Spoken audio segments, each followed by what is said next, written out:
मेरे team India के लुल्ल खिलाड़ियों, वाह क्या तुम लोग ससुरी आज बड़े नाम कर गए और जीती हुई बाजी को आसानी से टाई करा गए। अरे कितना ससुरी हम लोग खुशी मना रहे थे कि आज पहले ओडीआई में अपने दो शेरों की ललकार है और श्रीलंका को मिलने वाली हार है, लेकिन तुम लोग तो ससुरी जो गलती श्रीलंका ने करती आई है ना, वही गलती तुम लोग दोहरा दिया और जीता हुआ मैच बहुत आसानी से हाथ से गंवा दिया। अरे दादा देखो, हमने तो धमाकेदार बल्लेबाजी किया था दादा, और अपने टीम इंडिया को कितना धमाकेदार शुरुआत दिलाया था।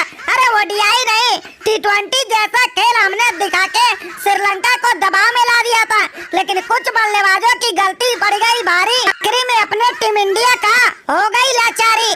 दादा अगर ये तीन खिलाड़ी धमाकेदार खेल दिखाए होते ना, तो ऐसी नौबत नहीं आई होती और अपना टीम इंडिया जीत गई होती। अरे ओ रोहित भाई, अरे भैया आप लोग ये क्या करवा लिए? अरे देखो नए लौंडे लेके हमने कैसे ससुरी श्रीलंका की ऐसी की तैसी कर दी और उनको बुरी तरह से हरा के क्लीन स्वीप करके दिखा दिया।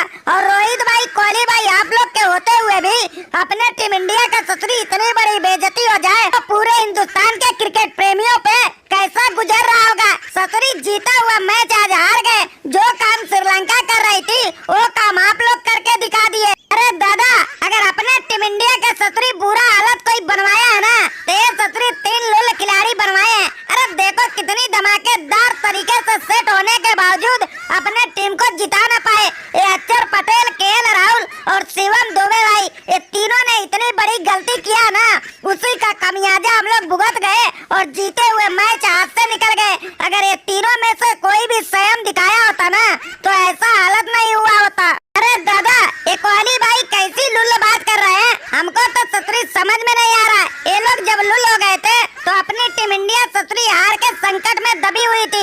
वहाँ से देखो हमने धमाकेदार तरीके से अक्षर पटेल भाई के साथ पारी को संभाल लिया और अपने टीम इंडिया को जीत के मंजिल करीब पहुँचा दिया।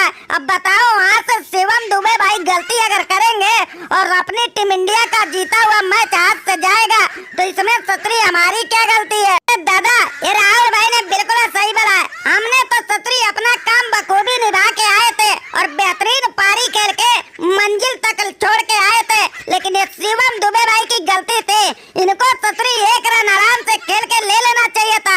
ससुरी मैच तो बराबरी पता, इसके लिए ससुरी एक रन चाहिए था। अगर दुबे भाई थोड़ा संयम दिखाए होते तो ऐसा हालत नहीं हुआ होता। अरे वो भाई लोग, तुम लोग ससुरी क्या लुल्ले भरी बातें कर रहे हो? अरे भैया अगर जीत का ससुरी खुशबू कोई दिलाया था ना, तो हमने दिलाया था, लेकिन तुम लोग तो ससुरी हमारा साथ निभाने का कोई जरूरत ही नहीं समझे। अगर तुम में से कोई मेरे साथ बस खड़ा रहा होता ना, तो जिताने में हमें देर ना लगी होती। ससुरी एक तरफ टिलेंडर खड़ा कर देते हो और दूसरे तरफ हमें रोकने की बात करते हो।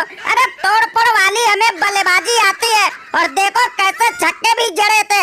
अगर कोई बल्लेबाज हमारे साथ होता ना, तो ऐसे अपने टीम इंडिया का हालत ना होता। अरे वो मेरे लुल्ल खिलाड़ियों, अरे तुम लोग ससुरी हारने के बाद आपस में लड़ने से क्या होगा? अरे तुम लोग अगर थोड़े थोड़े संयम सब मिल के दिखाए होते ना, तो ऐसी नौबत नहीं आई होती। और तुम लोग का गलती यही है कि ससुरी श्रीलंका को बहुत हल्के में ले लिए थे। तुम लोग को लगा था कि सूर्या भाई की टीम आसानी से हरा के आई है, तो हम भी आसानी से हरा देंगे, लेकिन तुम लोग का गलती पड़ी है। देखो सबसे भारी और जीता हुआ मैच समझ लो अपनी टीम इंडिया है हारी। दादा आपने बिल्कुल पॉइंट वाली बात कही है। हमने तो श्रीलंका को आंडू पांडू की तरह ले रहे थे और लगा था इनको आसानी से लुल्ल बना देंगे, और वही गलती हमसे हो गई। दादा अगर एक गलती हम लोग नहीं किए होते ना, तो श्रीलंका से आसानी से मैच जीत गए थे। और इसी गलती को अपने सभी बल्लेबाज दोहराते गए और एक के बाद एक लुल्ल होते गए और जीता हुआ मैच हम लोग टाई करा के सबको शर्मिंदा बना गए।